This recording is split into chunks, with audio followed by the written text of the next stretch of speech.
In Seattle, in the cold Pacific waters, another octopus study gets underway.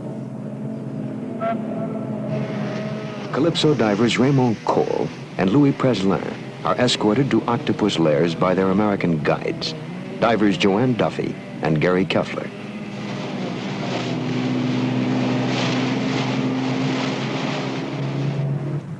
The octopus order comprises some 150 species, the smallest 1 inch long. Preslin and Cole have come to take a look at the largest known species in the world, the North American octopus, which from tentacle to tentacle spans 20 feet and weighs up to 125 pounds.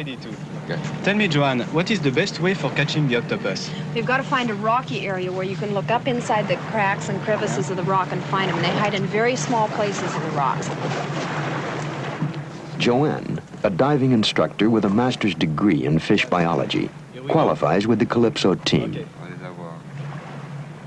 Gary, who has had long experience with the octopus, will captain the dive.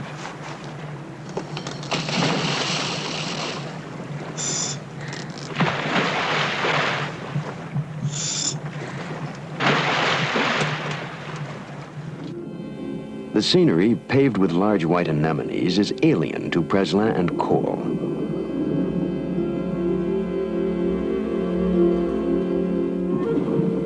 The terrain is familiar to Gary and Joanne.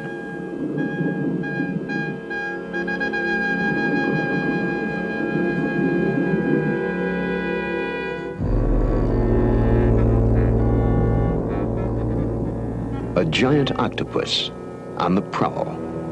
A cephalopod, an animal with his head on his feet. Is this the origin of the fabled devilfish? The legendary monster that crushed men and devoured ships?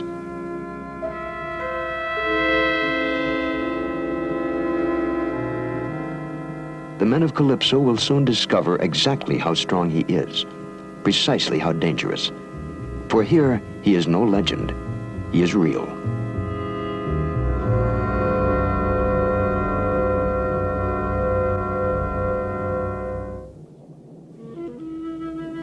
The Pacific octopus, largest in the world, confronted, his skin grows spiny, his color cells change.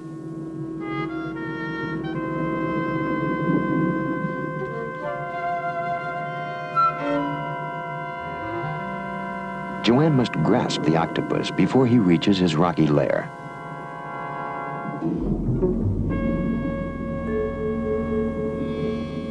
If he reaches his lair, he will be able to cling to the sides of the grotto with his powerful suction cups, and his great strength will be multiplied.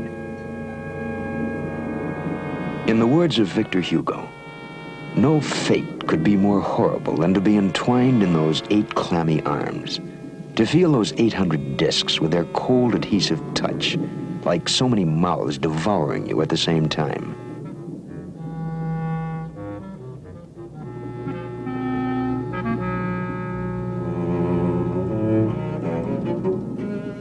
Gary has a greater problem with his octopus.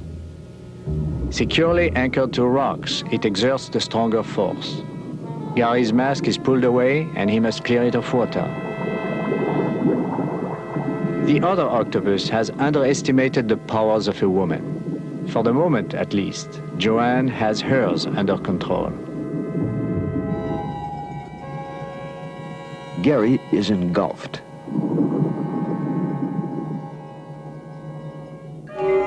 Victor Hugo, claws are harmless compared with the horrible action of this animal's suckers.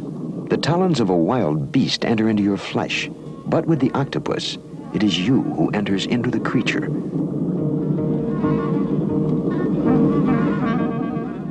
In truth, once removed from the rocks, the octopus loses its defensive spirit.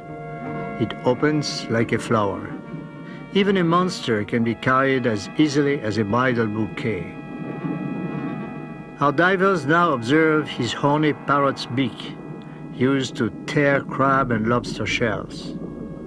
A toxic saliva can be secreted by this narrow mouth, but the only octopus whose bite can be lethal belongs to a tiny species.